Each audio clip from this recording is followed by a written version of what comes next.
Hello, everybody, and welcome to this session of the Argus Crude live event. My name is James Gooder, and I'm VP for Crude at Argus Media. And I'm very happy to have a distinguished and experienced panel with me to share some thoughts in this panel session, the title of which is Crude Traders Insights, Navigating Uncertain Oil Markets. And we've certainly experienced plenty of that over the last 12 months. With me, I'm delighted to introduce Alex Booth, who is the Head of Research at Kepler, Data Intelligence and Cargo Tracking Service. Thanks for joining us, Alex. We also have Vladimir Langhammer, who is the Managing Director of OMV Supply and Trading. Hi, Vlad. And we also have Alessandro Liberati, who is the Global Head of Crude Trading at BB Energy Trading. So thank you very much, everybody, for joining me.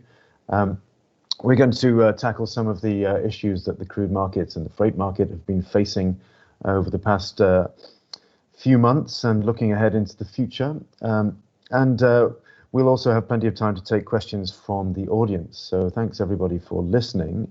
You will see on the right-hand side of your screen a Q&A box. So feel free to put your questions in there. We will see them and we will deal with them as many as we can, and we can always follow up later with any that we don't get to. So please feel free to send us your questions, and thanks again for joining us.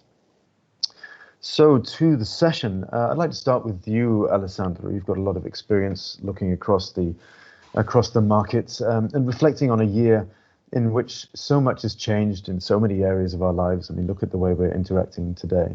What would you say, if anything, was really different about the crude market in 2020?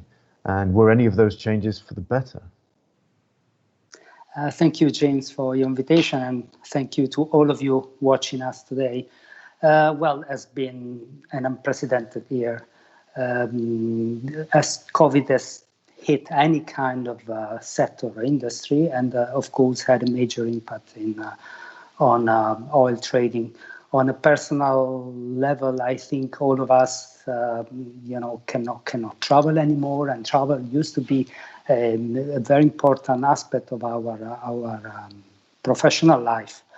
You want to build personal relationship with people, and if you already have this personal relationship, you can work from home. But if you don't, it is not equally easy to develop the business. And the simple fact we're having a conference in remote, I mean, it's a clear sign of the times we're all living in. This produced big changes, even in terms of consumption of energy. All of us, we travel less to go to work. I noticed that in the UK, just to give an example, retail and driving retail-related travel to work has reduced by 20%, and internet sales have boomed. I mean, in 2019, they had grown by 21.6. In 2020, up to November, quite a recent number, they were up by 36%. So there's no doubt that internet sales will continue to grow.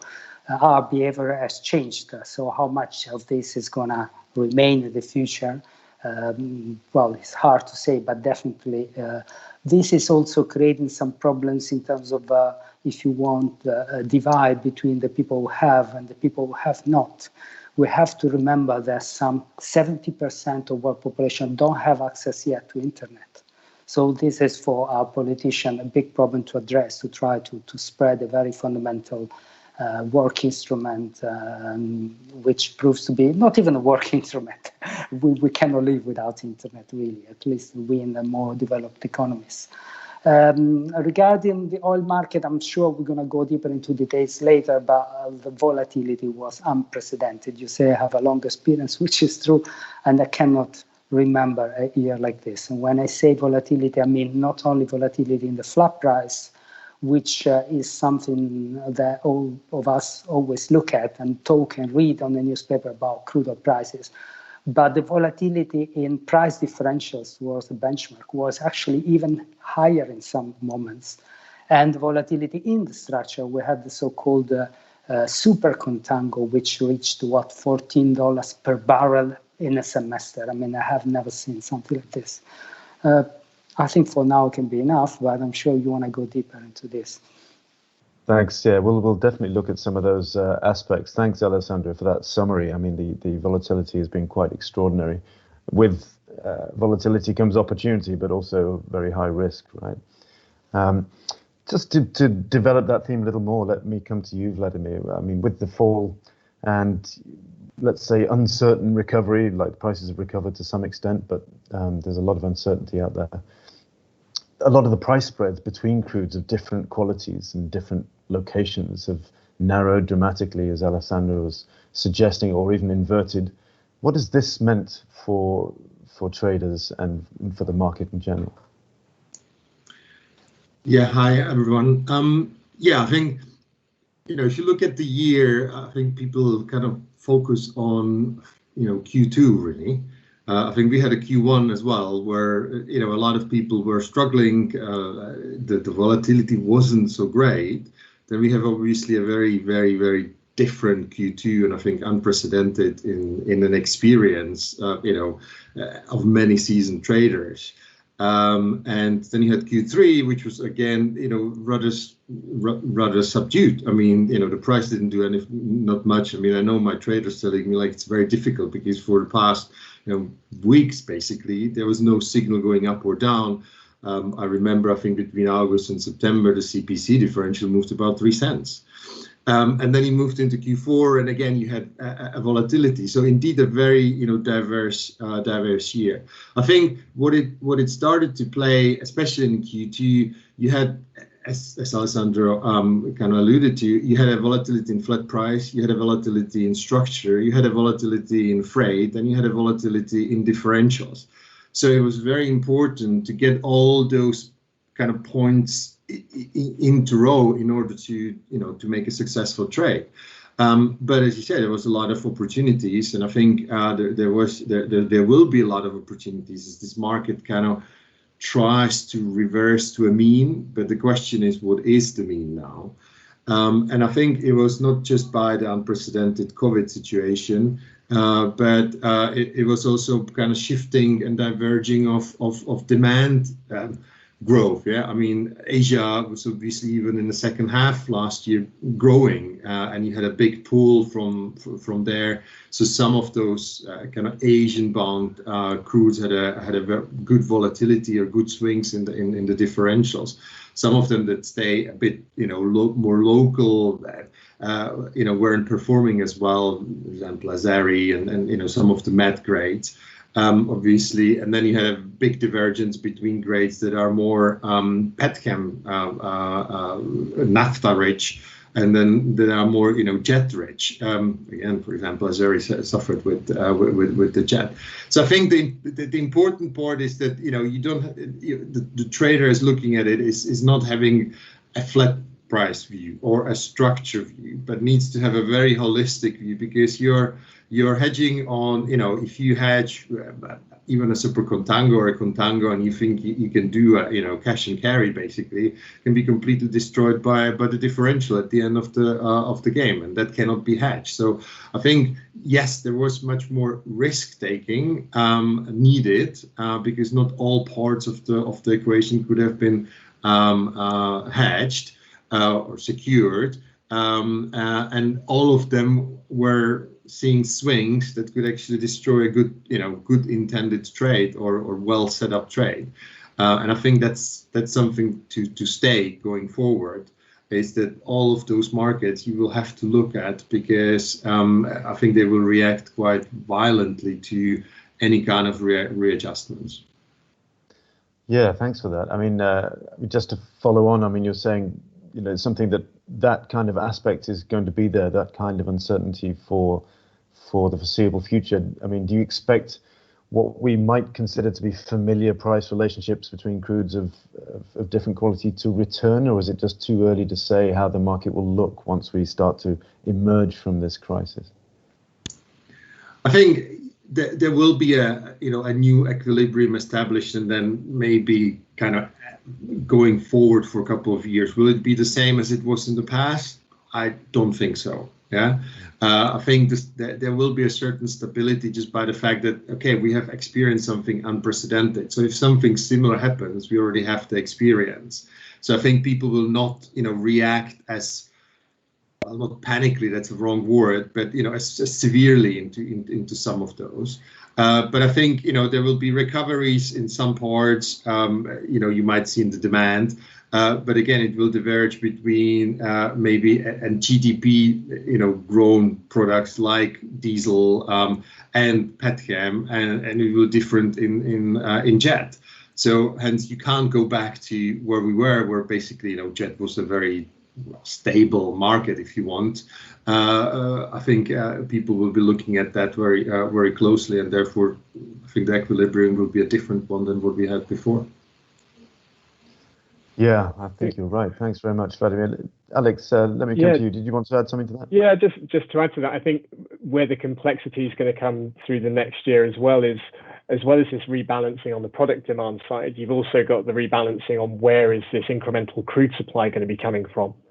So it's not going to be even across the kind of across the grades between the return from OPEC plus versus kind of what we see in the US with any kind of rebound in shale. So you're going to have this real playoff between the recovery in the demand and which sectors and which products are seeing that growth versus the recovery in the crude supply side as well. And it's going to be very tricky to kind of balance off all of those different factors, I think. Yeah, absolutely.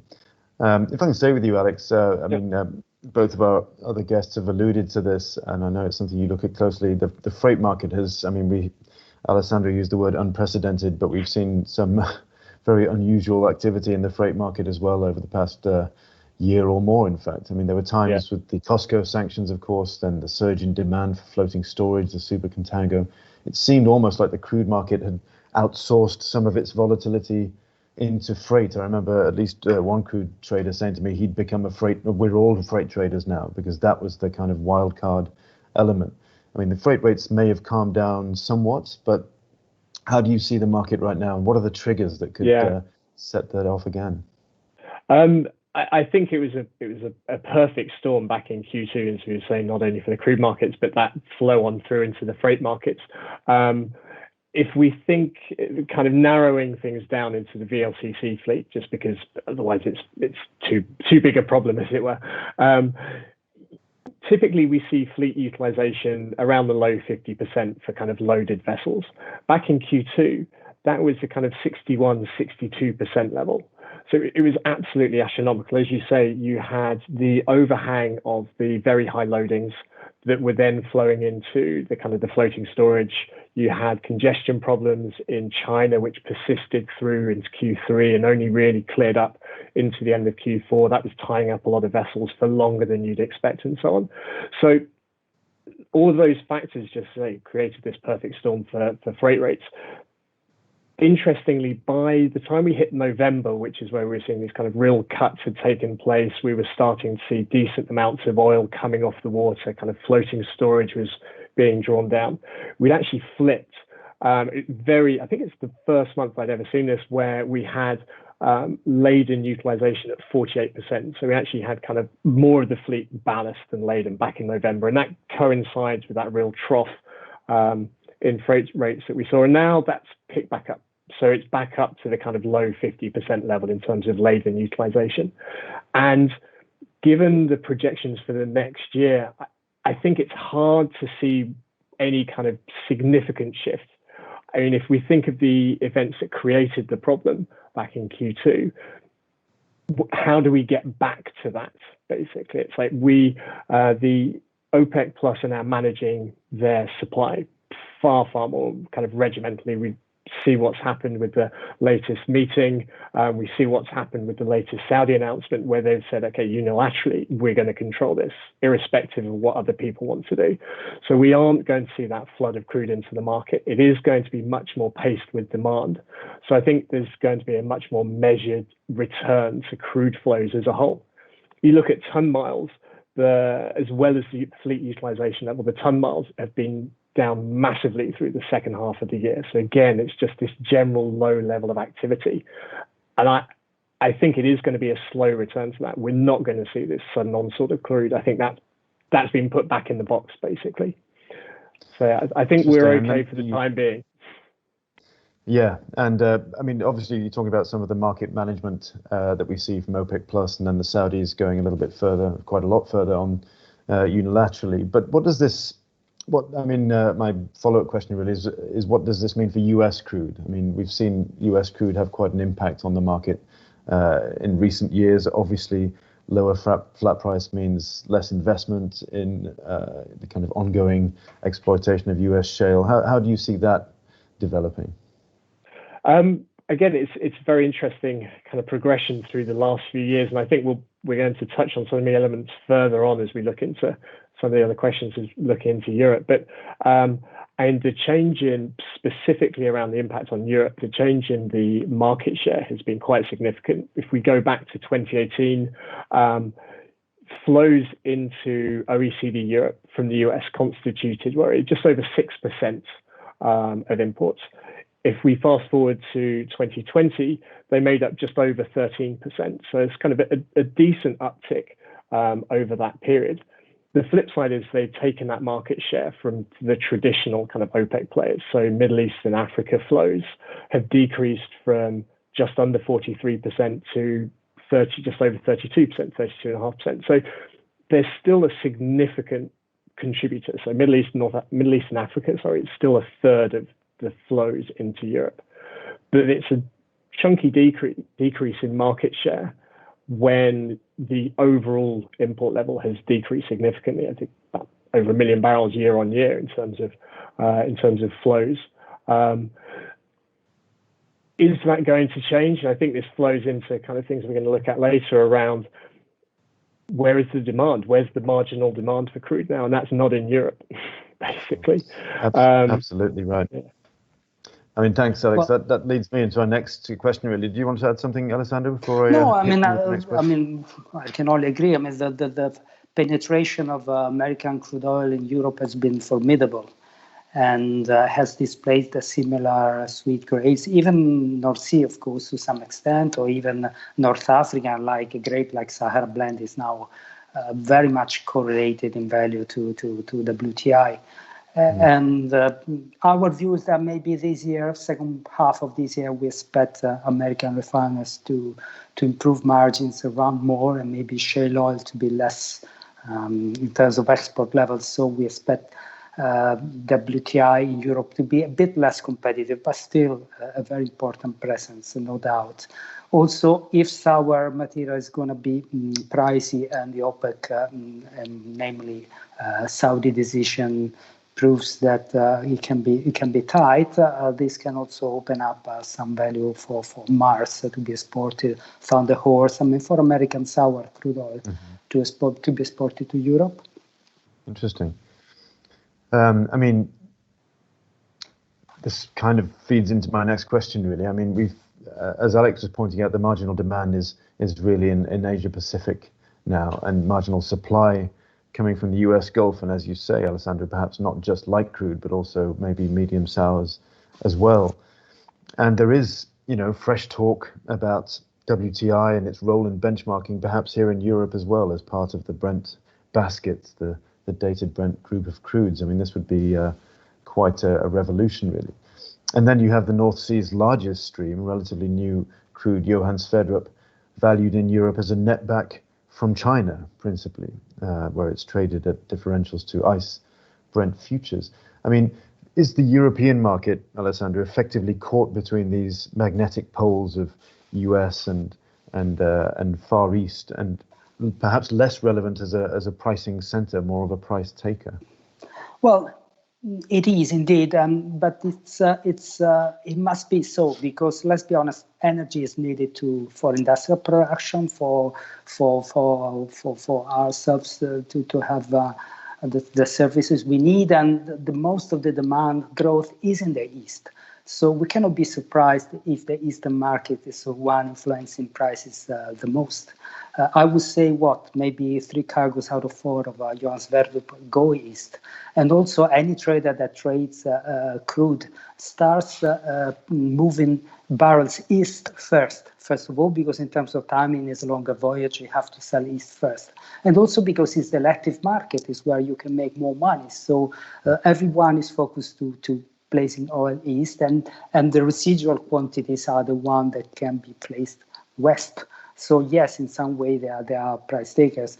Having said that, also the production of local grades, Russian oil, they're all pulled to go east.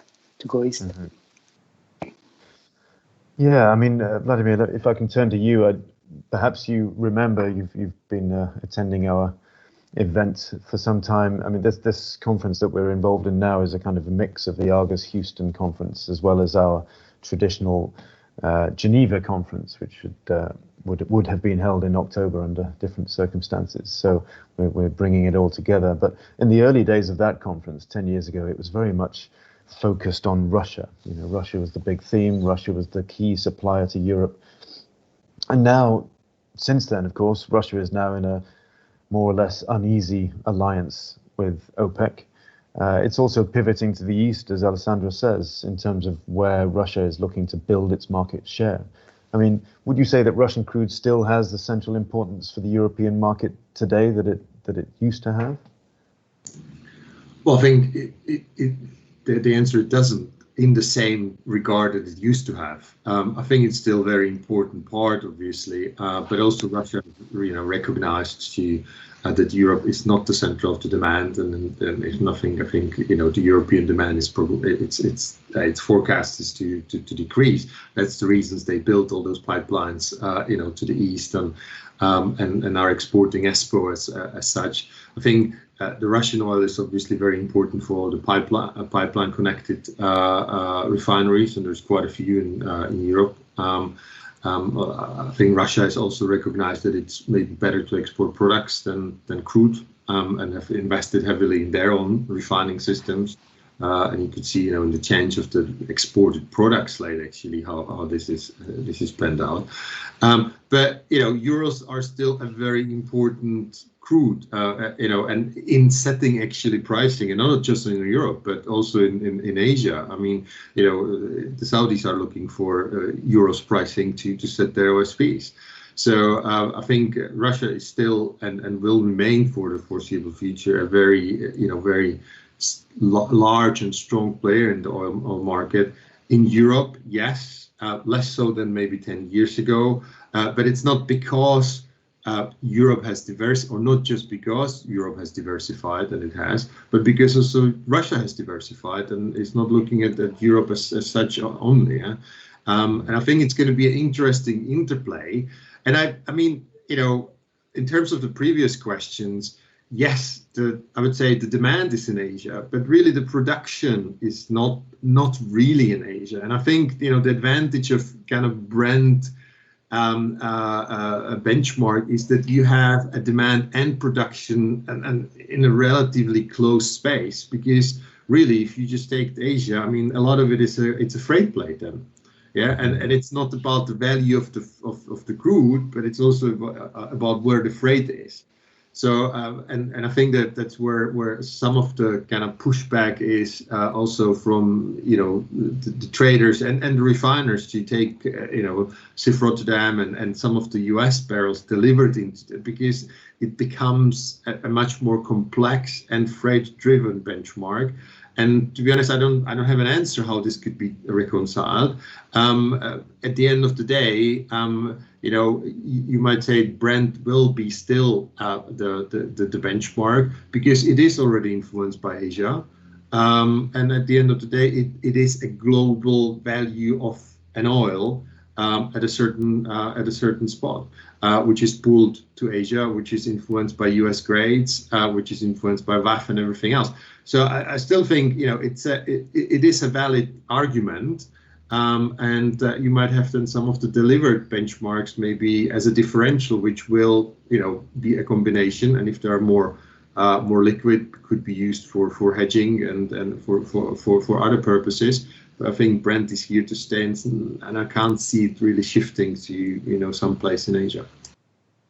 Yeah, it's interesting. I mean, but I think you're right that Brent is here to stay, but we've seen it evolve and change many times over the years already. It has proved able to reinvent itself. But just to push you on that on the point about inclusion of CIF and perhaps even extra regional supply into that Brent benchmark, does the WTI element in Europe, obviously, the Brent WTI spread is a key kind of instrument for understanding. But if WTI is setting the price of Brent, what does that mean? Is that really a practical solution to the liquidity problem, or are there other things we could think about, like perhaps Johan Sverdrup, or using futures as a benchmark more than a physical reference?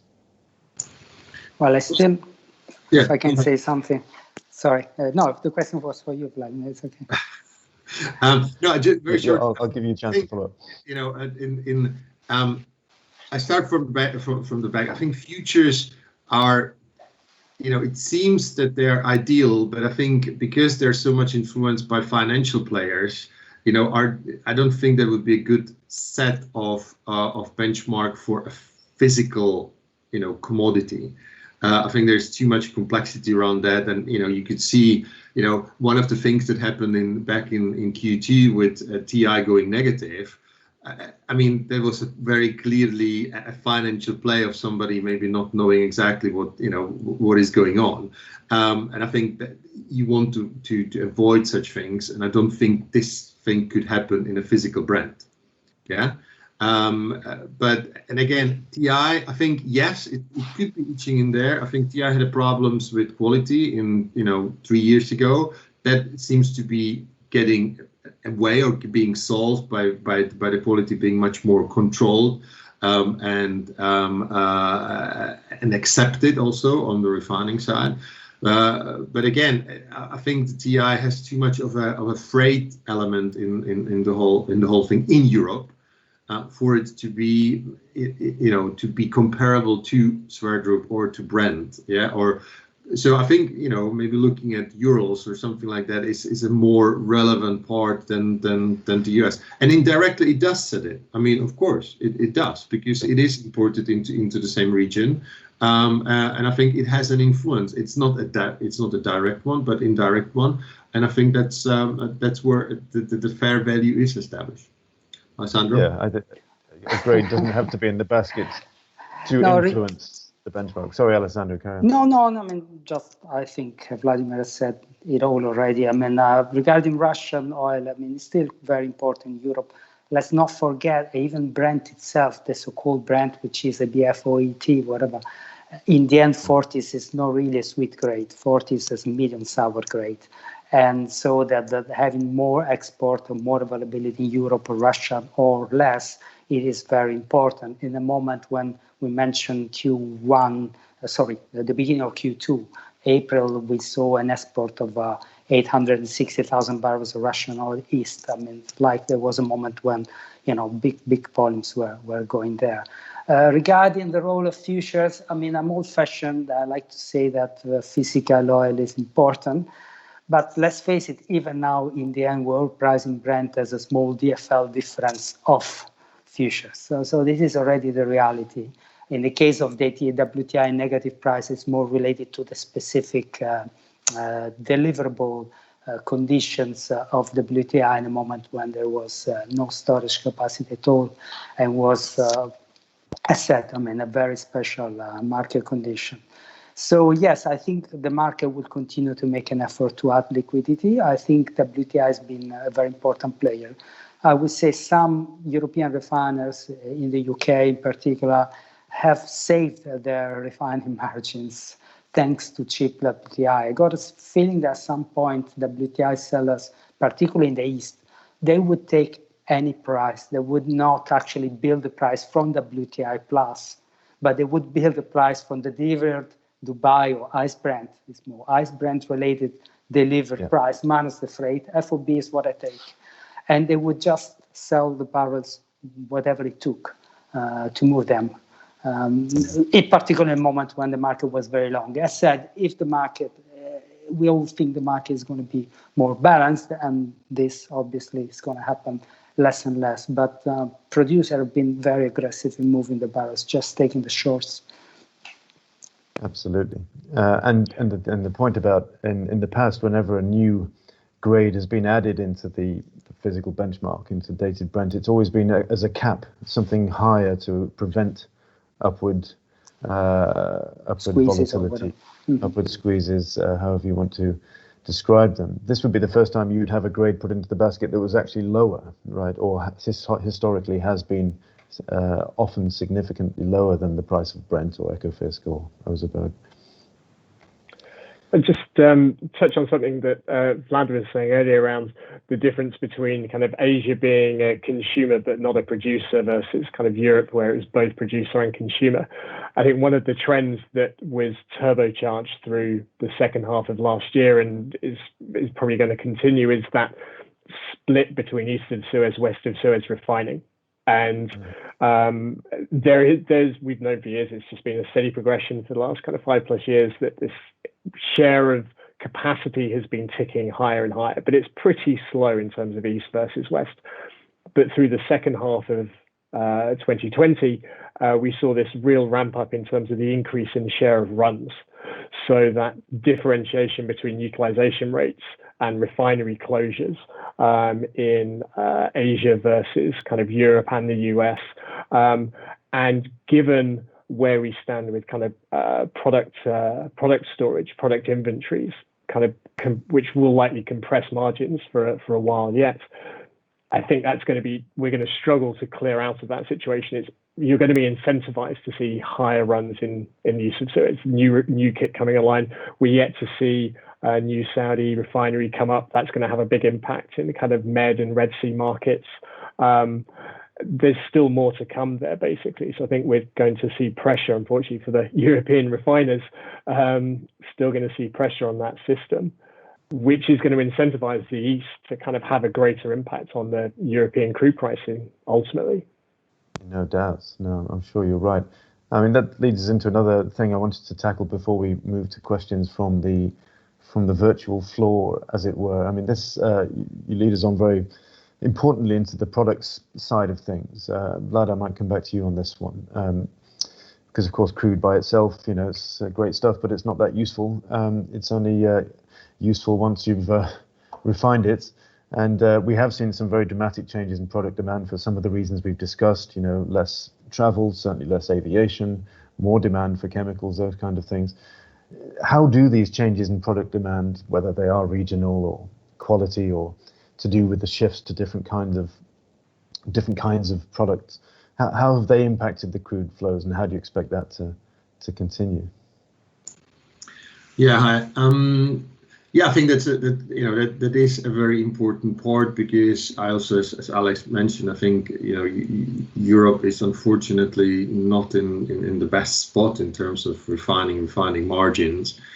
We see all this capacity kind of coming online in Asia or Middle East, so that would be one element. So you will see a bigger pool, even bigger pool of crudes being directed in that direction. Most of that capacity is actually very high complexity. So it's built for heavy sour crude oils. So I think that also was one part of how the whole rebalancing of the differentials has been happening, is because basically all the cuts in supply have been in heavy sour, or medium sour, and the light crudes were still in abundance to a certain degree. I mean, US obviously has decreased as the production as well, but that was the reasons why Euros went for plus. Yeah, that was the reasons why ESPO has now traded at very high differentials. It's because that's what the refinery complexes in Asia need, and I think that will basically change the flows of the crudes for the foreseeable future. And what it will change also is the flows of the products, because you might actually see, you will have the crude going to Asia and the products going the other way. So in terms of freight, this will have an impact as well, particularly I think on the clean, because you will have a very different flows in 2 years, I assume, compared to past 2 years. The complexity will be obviously is then some like Europe able to take some of those flows, not in volumes, but in infrastructure. I mean, in the Med, there's hardly any harbor where you can take an LR or a larger vessel. It all is kind of geared to the local demand. So I think that will shield the refineries for a bit. But they will have to compete for some of those crudes with the Asian refiners, which are more modern, more complex. But on the other hand, refinery complexes in Europe has shown they are able to adapt, even without big investments. So I think Europe will adapt to whatever it's available. And some of the let's say more complex refineries will certainly be able to adapt to maybe more petrochemical, more local demand, more demand into high value products, not just plastics, but really chemical production. And for this, you actually need lighter crudes. So I think there will be a change in the flows. And it will be, as you said, it will be pulled mainly by the products. But I think Europe can actually benefit from that because it has, I believe, the largest pool of available crudes, really, because it's a crossroad. Absolutely, yeah. Would you agree with that, Alessandro? Do you see the products markets? Yes, I mean, of course, we have spoken already about jet, so I will not mention again the crisis of jet consumption. I just wanted to add that we've also seen very good performance of heavy sweet grades, particularly the ones that can be blended into 0.5 fuel without even having to run in a refinery. This opened like a very interesting market in the East again for the demand. So this effect of the new low sulfur regulation on fuel has actually been felt finally, because at the beginning there was a lot of talking about it, but no real, actually high sulfur fuel still performing fairly well. But then we saw this impact on these type of grades. And the rest regarding petrochemical, I think the chemical activity is also a lot related to GDP growth. So again, we need to see what is going to be the recovery in the growth of the economy and recovery in demand. I also like to mention another aspect on the supply side. I mean, we're talking a lot about COVID. Of course, we briefly mentioned about the tensions within the OPEC Plus group and now the discipline, no doubt that Saudi Arabia has stepped up and took the lead. And while other countries need revenues and have also the well-known tendency of trying to oversupply a bit, try to export a bit more. I'm curious to see if there is any change in the U.S. administration, actually, as we need to see what happens in the U.S., whether there's going to be any change towards Iran. I mean, until now, actually, the administration has continued to increase the sanctions on individuals and companies. So it's not so easy to think that there can be such a change. But it is reasonable to expect a possible different type of cooperation. It's possible. I mean, I'm not saying it's likely, but it's a possibility. And when we mentioned about freight, I think this is an element to be watched regarding freight rates. I mean, obviously, if there is more export from Iran, is the OPEC Plus agreement going to hold well? Are we going to have an oversupply situation? By no way similar to the one which we all called unprecedented of Q2, right? But still, we all talked about stability of the market. The market surprises us every time. I've been in this business for long, every year, trying to predict what I would do, trying to have kind of a budget of where I would have some profits, and then the market would surprise me. and the best thing is to be flexible, open-minded, and ready to seize the opportunities when they come. And that's you have to be prepared for anything. That's for sure. Yeah, let me just add maybe a final say when we mentioned about the last year. I think last year had plenty of opportunities, but as Vladimir said, it's like sometimes was a bit complex. We had situation again at beginning of Q2 where everything was aligned. $16 crude, CPC minus 12, and contango plus many dollars. I mean, it was impossible not to go long. I mean, it was just. But I wouldn't say that every trader was equipped and able to make the most of it. I mean, I would say the traders who had storage facility, the risk attitude, and the capability to handle the risk, and just they had a good year. I think it's one of the best year I can remember for traders. But equally was very stressful and very difficult in some moments. If you are a trader that wants only to do the back-to-back business and take no risk, and don't have the good financial support, we didn't mention, but there have been a lot of tensions on financial side, this bankruptcy cases, whatever. You have to be acknowledged to be a good player, trustworthy, with the good support from the finance community, because without it, it's almost impossible to trade. Indeed. Well, listen, guys, we've covered a lot of ground already. There are things that we barely mentioned, like you were talking about IMO, and I'd be interested to get Alex's. I mean, this time last year, that's all we were talking about, and look how things have changed. But let's open it up and go to the floor and see if any of our viewers around the world have got any questions. And then in the time remaining, we'll come back to some of these very important points you've raised. So thanks very much. Let's see what people want to hear about.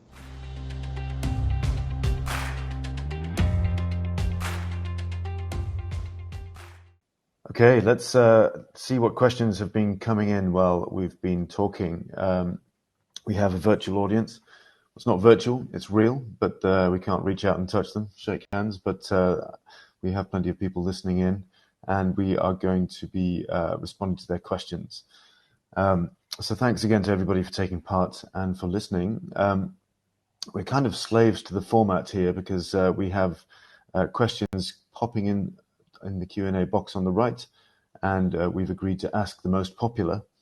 And the one that's got the most likes or upvotes so far appears to be the most difficult. So sorry, guys, about that, but that's the format, so that's what we're going to do. The question comes from my colleague Will Harwood, and he's saying, wherever you look, there seems to be uncertain elements that can affect the market this year. Iranian supply, Libyan supply, OPEC plus, US exports, freight costs, demand during and post-COVID. Can you point to anything stable or certain in the market now or in the future? That's certainly a lot to unpack there. But on the question of what do we know rather than what don't we know, Alex, I'll come to you thanks first. For that. Nice hospital pass. I'm kind of minded to say that the only certainty through the rest of this year is uncertainty, unfortunately. I do think what we've seen in the last month or so from OPEC and OPEC Plus actually is going to help things through this year. I think they have demonstrated, the group has demonstrated a willingness to actually kind of be much more active in controlling the market. We've touched on this already, but the moves in the most recent meeting kind of reiterated that. The moves from the semi-unilateral move from the Saudis kind of reiterated that. And so I think we aren't going to see, as we mentioned earlier, this flood of crude back into the market. It is going to be a much more measured response. So I think that is really going to help things going through the crude market through the next year or so. It's going to be much more reactive to demand, much more reactive to kind of to price moves, I think. Thanks for that. Alex, now just to let our audience know, we're having a slight issue with the video feed from Alessandro, but I believe he's still there. Is that right, Alessandro? Can you hear us?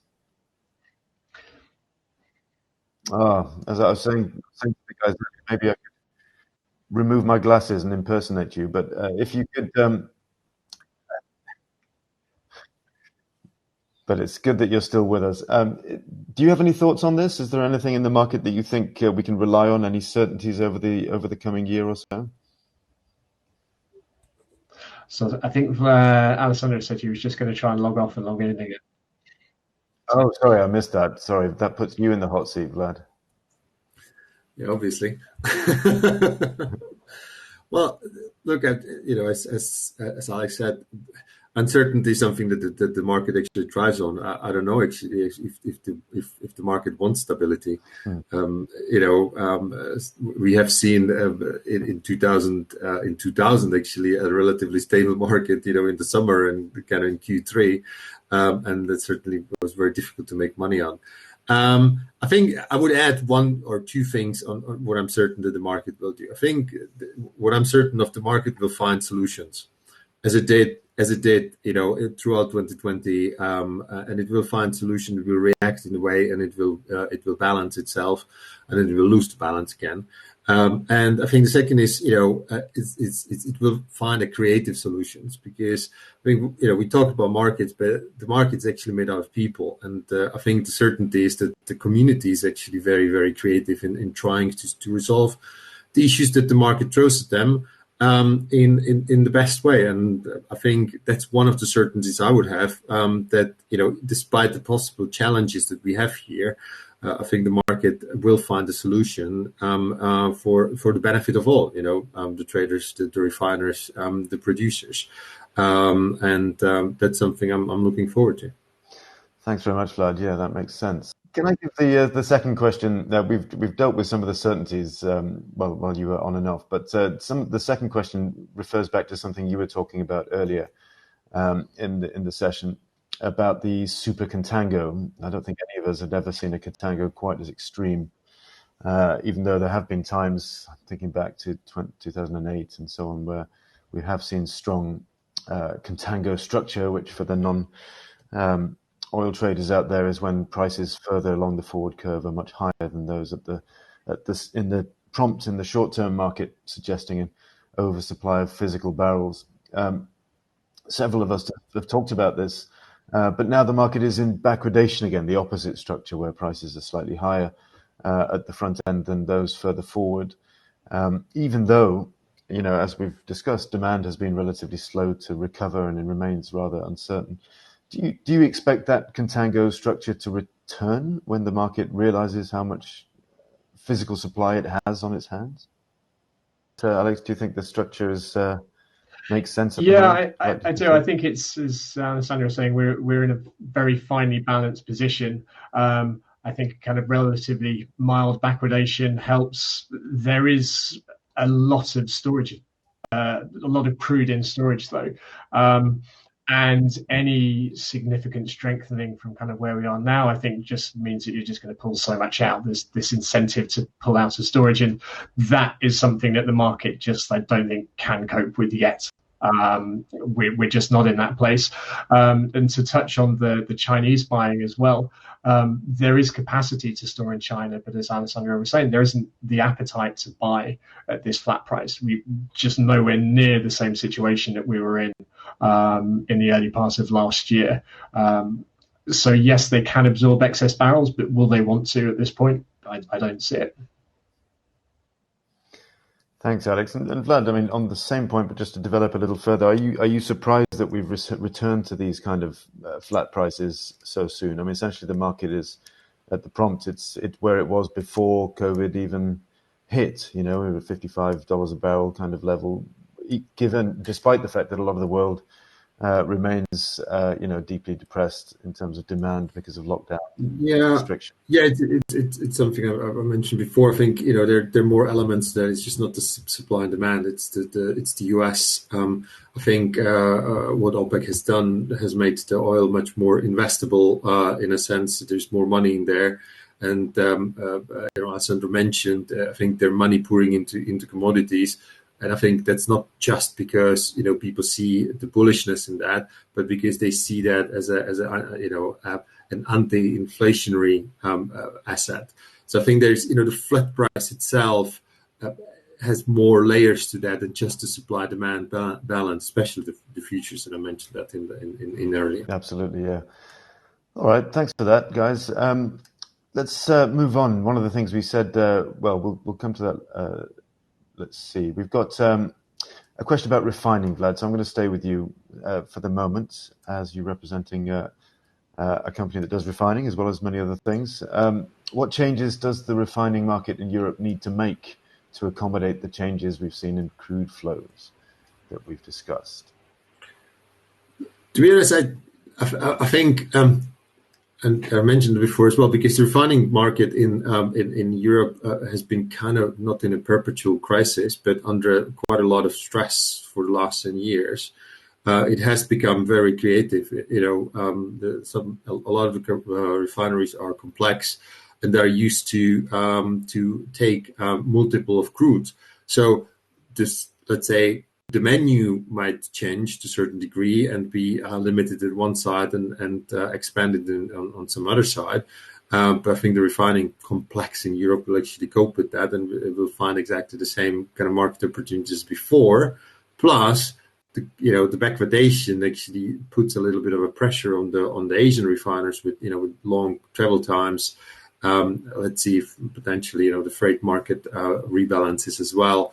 Where then it will again become a bit of an advantage to be in Europe and have actually the abundance of oil selections at relative short travel times. Excellent. Thanks for that.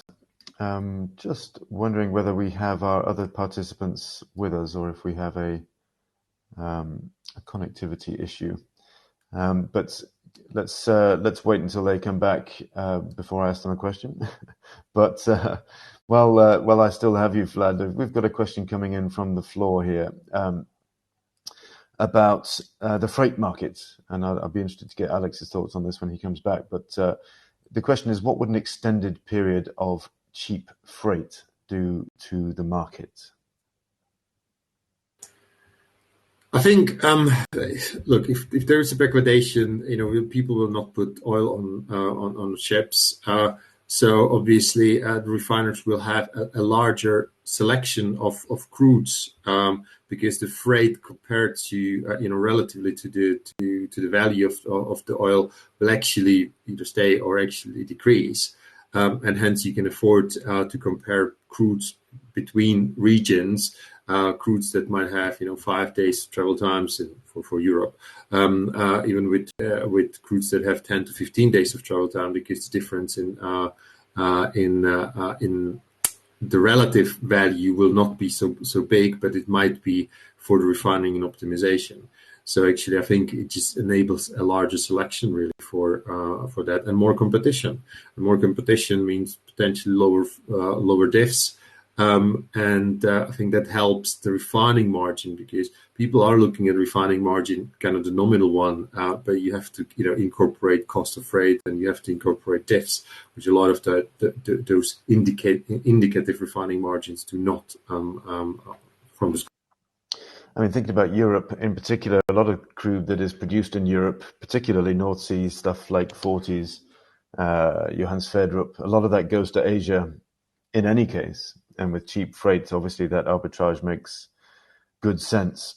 But the irony is that it's priced against Brent or Brent derivatives in Asia, but then removing it from the European market creates a kind of perception of shortage in Europe, which can support the North Sea benchmark, even when there's other crudes available. So it's this kind of double upward pressure that cheap freight allows.